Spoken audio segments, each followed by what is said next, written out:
Welcome to Pearl TV if you're watching this in YouTube. Welcome back to Pearl TV Official if you're watching this in my FB page. And welcome to Pearl J if you're watching this in TikTok, okay? And in this video guys, meron tayong unwrapping. This is my newest item received from TikTok. Without further ado, buksan na natin. Kasi, ayan. Ayusin nyo lang din guys yung pag para magamit natin garbage bag later. Wow, nice. Ayan. Okay, so ano to guys? Ay, sorry. Meron siya free bag. At ayun na nga guys. Ooh. Ganda. Ayun This is what? Wow, parang ano siya guys? Parang tripod. Tripod nga din talaga. Tripod. Pero, paano ba? How? So, ito pala, this locker to, Dito mo siya bubuksan at hihilahin. Ayan. Ayan, Ay, sorry. And then, ilalak mo na siya dito. Okay? Ito yung legs niya. Ayan. Ilalak mo na siya dito. Depende sa height. Tapos afterwards, ilalak mo na siya dito. Okay? Ganito ba talaga to? Tapos, ito guys, siya. Ilalagay siya. Kasi, ano to guys, ayan. Diyan mo ilalagay guys yung Tanggalin naman natin.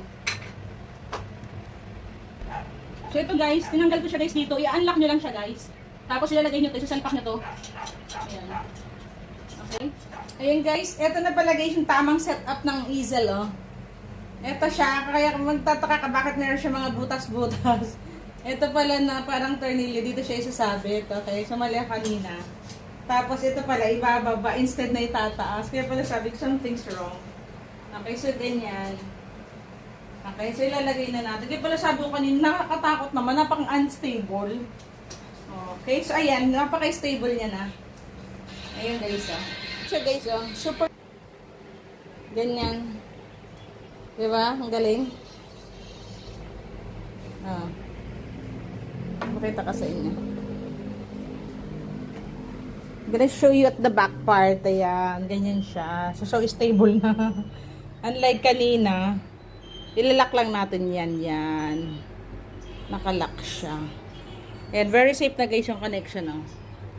So yun, kung makikita nyo bakit may mga butas-butas to. Kasi may nga doon parang parang bolt na doon mo siya siksikin, Ayan, ganyan, Okay, yan ang complete setup ng ating easel. Metal easel. Okay. So far, so good naman siya, guys. Yan. Ayan na natin ipatong and in the days to come, start na si Ma'am Shi. Ay, mga trial na natin guys. Okay. Ayun guys, ang kagandahan guys ng easel na to guys kasi meron siyang meron siyang bag. Ayan, kung gusto mo mag-painting sa isang lugar, pwede mo siyang dalhin. Okay, tapos ang bilis lang naman niya i-disassemble. Okay, so kung i-disassemble mo at itatago mo na ulit, i-move mo na lang siya. Ayan. Ibalik mo lang yung paa niya. Pero for a while. Eto, kuhanin mo muna ito sa taas. Unlock, mo lang yan. Bilis, ang bilis lang i-disassemble. Kung itatago mo na. Eh, tanggalin mo na ulit yan sa pagkakasabit. Diba? Disassemble nyo lang. Ano nyo na lang lahat ulit. Yan. Ito pala siya. Diyan sinasabi ito guys ng mga mga butas-butas. Diba? So this is a new, sa atin, my new baby. New baby. So, ingatan lang natin lagi guys. Para tumagal ang ating mga kagamitan. Okay? So, lagay natin dyan. Ito. Naka-insert naman ito dito.